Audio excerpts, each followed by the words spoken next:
Good morning mga Chiki Labs at sa mga beshi ko, lalo na sa mga beshi kong expired. So may nagtanong ano daw yung mga tip kung paano pumayat. Siyempre kailangan balanced diet.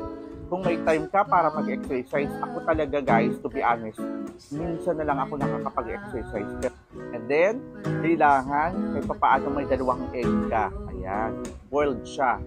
Sa boiled egg, hindi mo kailangan kainin yung nasa gitna, yung dilaw. At syempre, isang pirasong tinapay, bumili pa ako, paubos na. Or kung wala naman kayong budget, kahit dalawang pirasong pagkisal, ganun talaga, ganun lang, diba? At syempre, hindi mawawala ang Slimming Cake Coffee by Madam Pilay. Ayan, wala na ako. Alright, so timpla na tayo.